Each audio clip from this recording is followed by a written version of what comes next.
নমস্কাৰ মুহূৰ্তত দিব বিচাৰিছো অত্যন্ত গুৰুত্বপূৰ্ণ খবৰ আধাৰ কাৰ্ড আৰু এনআৰসি সন্দৰ্ভত মুখ্যমন্ত্ৰী গৰাকী আনুষ্ঠানিকভাৱে বৃহৎ মন্তব্য কৰা পৰিলক্ষিত হৈছে 9 লাখ লোকৰ আধাৰ কাৰ্ড পেন্ডিং হৈ থকা সন্দৰ্ভত মুখ্যমন্ত্ৰী গৰাকীয়ে প্ৰথমবাৰৰ বাবে বৃহৎ মন্তব্য কৰা হৈছে আধাৰ কাৰ্ড আৰু এনআৰসি সন্দৰ্ভত মুখ্যমন্ত্ৰীয়ে কি বিশেষ মন্তব্য কৰিছে এই মুহূৰ্তত জনাৰ চেষ্টা কৰিম অত্যন্ত গুৰুত্বপূৰ্ণ খবৰ এই মুহূৰ্তত আধাৰ কাৰ্ড আৰু এনআৰসিক লৈ মুখ্যমন্ত্ৰীৰ বৃহৎ মন্তব্য মুখ্যমন্ত্ৰী হিমন্ত বিশ্ব শৰ্মাৰ তৰফৰ পৰা কেইবাটাও ডাঙৰ মন্তব্য কৰা হৈছে 9 লাখ লোকৰ আধাৰ কাৰ্ড পেন্ডিং হৈ আছে বুলি মন্তব্য কৰিছে মুখ্যমন্ত্ৰী ডক্টৰ হিমন্ত বিশ্ব শৰ্মাই 9 লাখ লোকৰ মাজত বঙালী আৰু মুছলমান লোকৰ নাম নাই বুলি কৈছে মুখ্যমন্ত্ৰীয়ে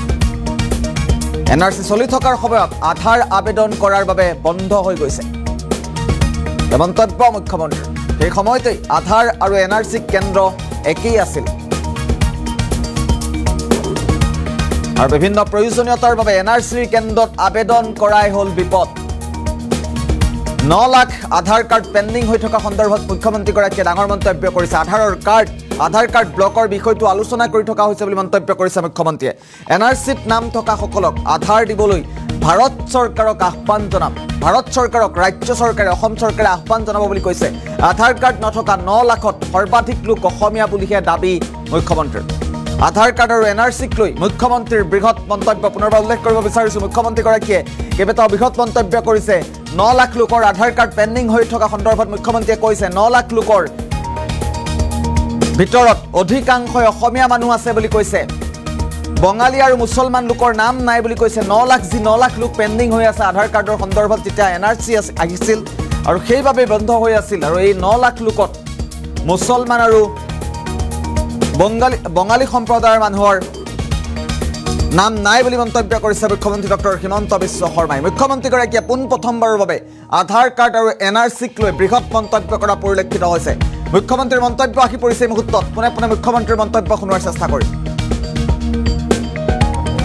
আধাৰ কাৰ্ডটো অসমীয়া মানুহৰ অসুবিধা হৈ আছে আমি নাহৰকটীয়া সমষ্টিত 26 জন অসমীয়া মানুহৰ আধাৰত প্ৰব্লেম হৈ আছে আধাৰৰ কথাটো আমাৰ মিছলিডিং হৈ আছিল 9 লাখ মানুহৰ আধাৰ কাৰ্ড পেন্ডিং হৈ আছে তাতে বঙালী আৰু মুছলমান মানুহৰ নাম নাই এইখিনি মানুহ যোনে সেই সময়ত আধাৰ লব গৈছিল তেওঁলোক ব্লক হৈ গল পৰখি মই পলাশবাৰীত এজন মানুহক লগ পালো তেওঁ লৰাটো সৈনিক স্কুলত পঢ়ে সৈনিক স্কুলত এডমিশন লবৰ কাৰণে আধাৰ কেন্দ্ৰত লৈ গৈছিল সেই সময়ত এনআৰসি চলি আছিল আধাৰখন ব্লক হৈ গল অসমীয়া মানুহ কলিতা মানুহ সো 9 লাখ সংখ্যা আমি এতিয়া চাই আছো আমি এক্সামিন কৰি আছো আধাৰ কাৰ্ড ব্লক হৈ থকা মানুহবিলাক মোৰো ইমান দিনে ধাৰণা আছিল যে এইবোৰ বঙালী হিন্দু মানুহ মুছলমান মানুহ পমুৱা মুছলমান মানুহ এনেকুৱা বুলি ধাৰণা আছিল কিন্তু এতিয়া লাহে লাহে আমি গম পাই আছো যে সেই ধৰণৰ মানুহ যোনে সেই সময়ত আধাৰ লব গৈছিল আৰু তাত ম্যাক্সিমাম অসমীয়া মানুহ আছে এটলিষ্ট 1.5 লাখটো অসমীয়া মানুহ আছে এতিয়া আমি লিষ্টখন আধাৰ অথৰিটিৰ পৰা বিচাৰিছো যে 9 লাখ মানুহৰ নামবোৰ কোন প্ৰথম মোৰো ধাৰণা আছিল যে এই 9 লাখ এনআৰসিত নাম নোহোৱা মানুহৰ নাম আধাৰত ব্লক হৈ আছে বুলি এতিয়া মই যোৱা 2 মাহত অলপ খুব সূক্ষ্মভাৱে বহিছো কাৰণে মই গম পালো যে সেইবোৰ মানুহ ধৰক মোৰ লৰা সেইটো সময়ত চেন্ট্ৰেল স্কুলত নাম ভৰাব লাগে মোক আধাৰ লাগে আধাৰ আৰু এনআৰসি কেন্দ্ৰ একে আছিল সোমাই গল ব্লক কৰি দিল সেইকাৰণে মানুহবিলাকে মোক মিটিঙত গলে এইবাৰ ইলেকশ্যনত মই গম পালো নাহৰকটীয়াত অসমীয়া মানুহবিলাকে আহি মোক ধৰিলে ছাৰ আমাৰ আধাৰ ব্লক হৈ আছে মই ক'লো আপোনালোকৰ নাম এনআৰসিত নাছিলে নেকি বোলে নহয় এনআৰসিত আছে ড্ৰাফটত নাছিল নেকি বোলে নহয় ড্ৰাফটতো আছে তাৰপিছত মই এটা মেজিষ্ট্ৰেট ইনকুৱাৰী দিলো ৰিপৰ্ট আহিলে যে তেওঁলোকৰ নাম ড্ৰাফটতো আছে তেওঁলোকৰ নাম ফাইনেলতো আছে তেতিয়া আমি ইনকুৱাৰী কৰিলো যে তেওঁলোকৰ এনআৰসিটো কিয় ব্লক হল তেতিয়া গম পালো যে এওঁলোকে এনআৰসি কেন্দ্ৰত গৈ আধাৰ দিছিল কাৰণ তেতিয়া আধাৰ কেন্দ্ৰবিলাকে গভৰ্ণমেণ্টে এনআৰসি লৈকে কনভাৰ্ট কৰি দিছিল যোৰহাটত এই লিষ্টত 11 লোক না যোৰহাটত আমি 11 জন মাৰোৱাৰী মানুহৰ নাম আনিছো তেওঁলোকৰ 1টো আছিল 2টো আছিল ব্যৱসায়ৰ কাৰণে তেওঁলোকে আধাৰত ফিংগাৰপ্ৰিন্ট দিব গৈছিল ব্লক হৈ গল সেইকাৰণে আধাৰ বন্ধ হৈ থকা মানুহবিলাকৰ লগত NRCৰ সম্পৰ্ক নাই তেওঁলোক ভুক্তভোগী NRC কেন্দ্ৰত গৈ পেলাই নাম দিছিলে সেই মানে আধাৰটোকে NRC কেন্দ্ৰ বুলি গৈ পেলাই তেওঁলোকে বায়োমেট্ৰিক দিছিলে কেইদিনমান আগতে অসমৰ ছোৱালী এজনী চাকৰি পাইছে ডিলয়ডত আধাৰ নাই কাৰণে চাকৰিটো গুচি গ'ল কিয় পিছত মই সুধিলো যে ভন্টি কিয় আধাৰ নাই বোলে মই সেইটো সময়ত আধাৰ দিব গৈছিলো টাইমিংটোৰ কাৰণে কিল হৈ গ'ল মানুহবিলাক সেইকাৰণে আধাৰৰ কাৰ্ড ব্লকৰ যিটো কেছ সেইটো এতিয়া আমি লিষ্টখন চাই আছো যদি আমাৰ এছেছমেণ্টটো শুদ্ধ হয় আমি ভাৰত চৰকাৰৰ লগত এক্টিভলি লাগিম যাতে NRC খিনি অন্ততঃ থলুৱা বা ভাৰতীয় মানুহখিনিৰ খুলি দিয়ে যাৰ যাৰ NRCত নাম আছে নাম নোহোৱাখিনিক ব্লক কৰি ৰাখক আমাৰ কোনো ক'বলগীয়া নাই সো সেইটো লাইনতো এতিয়া আমি কাম কৰি আছো আমি সমস্যাবিলাক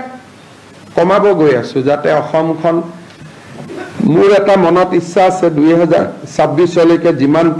সমস্যাবিলাক কমাও আধাৰ কাৰ্ডটো অসমীয়া মানুহৰ অসুবিধা হৈ আছে আমি নাহৰকটীয়া সমষ্টিত 26 জন অসমীয়া মানুহৰ আধাৰত প্ৰবলেম হৈ আছে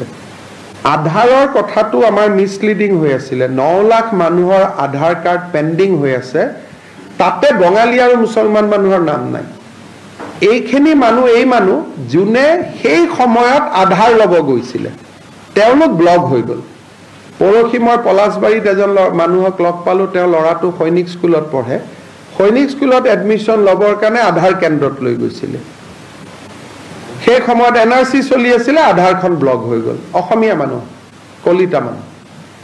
সো 9 লাখ সংখ্যা আমি এতিয়া চাই আছো আমি এক্সামিন কৰি আছো আধাৰ কাৰ্ড ব্লক হৈ থকা মানুহবিলাক মোৰো ইমান দিনে ধাৰণা আছিল যে এইবোৰ বঙালী হিন্দু মানুহ মুছলমান মানুহ পমুৱা মুছলমান মানুহ এনেকুৱা বুলি ধাৰণা আছিল কিন্তু এতিয়া লাহে লাহে আমি গম পাই আছো যে সেইবোৰ সেই ধৰণৰ মানুহ জুনে সেই সময়ত আধাৰ লব গৈছিল আৰু তাত ম্যাক্সিমাম অসমীয়া মানুহ আছে এটলিষ্ট 1.5 লাখটো অসমীয়া মানুহ আছে এতিয়া আমি লিষ্টখন আধাৰ অথৰিটিৰ পৰা বিচাৰিছো যে 9 লাখ মানুহৰ নামবোৰ কোন প্ৰথম মোৰো ধাৰণা আছিল যে এই 9 লাখ NRCত নাম নোহোৱা মানুহৰ নাম আধাৰত ব্লক হৈ আছে বুলি এতিয়া মই যোৱা 2 মাহত অলপ খুব সূক্ষ্মভাৱে বহিছো কাৰণে মই গম পালো যে এইবোৰ সেইবোৰ মানুহ ধৰক মোৰ ল'ৰা সেইটো সময়ত চেন্ট্ৰেল স্কুলত নাম ভৰাব লাগে মোক আধাৰ লাগে আধাৰ আৰু NRC কেন্দ্ৰ একে আছিল সোমাই গ'ল ব্লক কৰি দিলে সেইকাৰণে মানুহবিলাকে মোক মিটিঙত গ'লে এইবাৰ ইলেকশ্যনত মই গম পালো নাহৰকটীয়াত অসমীয়া মানুহবিলাকে আহি মোক ধৰিলে ছাৰ আমাৰ আধাৰ ব্লক হৈ আছে মই ক'লো আপোনালোকৰ নাম NRCত নাছিলে নেকি বোলে নহয় NRCত আছে ড্ৰাফটত নাছিল নেকি বোলে নহয় ড্ৰাফটতো আছে তাৰপিছত মই এটা মেজিষ্ট্ৰেট ইনকুৱাৰী দিলো ৰিপৰ্ট আহিলে যে তেওঁলোকৰ নাম ড্ৰাফটতো আছে তেওঁলোকৰ নাম ফাইনেলতো আছে তেতিয়া আমি ইনকুৱাৰী কৰিলো যে তেওঁলোকৰ NRCটো কিয় ব্লক হ'ল তেতিয়া গম পালো যে এওঁলোকে NRC কেন্দ্ৰত গৈ আধাৰ দিছিলে কাৰণ তেতিয়া আধাৰ কেন্দ্ৰবিলাকে গভৰ্ণমেণ্টে NRC লৈকে কনভাৰ্ট কৰি দিছিলে যোৰহাটত এই লিষ্টত 11 লোক না যোৰহাটত আমি 11 জন মাৰোৱাৰী মানুহৰ নাম আনিছো তেওঁলোকৰ 1টো আছিলে 2টো আছিলে ব্যৱসায়ৰ কাৰণে তেওঁলোকে আধাৰত ফিংগাৰপ্ৰিন্ট দিব গৈছিলে ব্লক হৈ গ'ল সেইকাৰণে আধাৰ বন্ধ হৈ থকা মানুহবিলাকৰ লগত NRCৰ সম্পৰ্ক নাই তেওঁলোক ভুক্তভোগী NRC কেন্দ্ৰত গৈ পেলাই নাম দিছিলে সেই মানে আধাৰটোকে NRC কেন্দ্ৰ বুলি গৈ পেলাই তেওঁলোকে বায়োমেট্ৰিক দিছিলে কেইদিনমান আগতে অসমৰ ছোৱালী এজনী চাকৰি পাইছে ডিলয়ডত আধাৰ নাই কাৰণে চাকৰিটো গুচি গ'ল কিয় পিছত মই সুধিলো যে ভন্টি কিয় আধাৰ নাই বোলে মই সেইটো সময়ত আধাৰ দিব গৈছিলো টাইমিংটোৰ কাৰণে কিল হৈ গ'ল মানুহবিলাক সেইকাৰণে আধাৰৰ কাৰ্ড ব্লকৰ যিটো কেছ সেইটো এতিয়া আমি লিষ্টখন চাই আছো যদি আমাৰ এছেছমেণ্টটো শুদ্ধ হয় আমি ভাৰত চৰকাৰৰ লগত এক্টিভলি লাগিম যাতে NRC খিনি অন্ততঃ থলুৱা বা ভাৰতীয় মানুহখিনিৰ খুলি দিয়ে যাৰ যাৰ NRCত নাম আছে নাম নোহোৱাখিনিক ব্লক কৰি ৰাখক আমাৰ কোনো ক'বলগীয়া নাই সো সেইটো লাইনতো এতিয়া আমি কাম কৰি আছো আমি সমস্যাবিলাক কমাব গৈ আছো যাতে অসমখন মোৰ এটা মনত ইচ্ছা আছে 2026লৈকে যিমান সমস্যাবিলাক কমাও আধাৰ কাৰ্ডটো অসমীয়া মানুহৰো অসুবিধা হৈ আছে আধাৰ কাৰ্ডটো অসমীয়া মানুহৰো অসুবিধা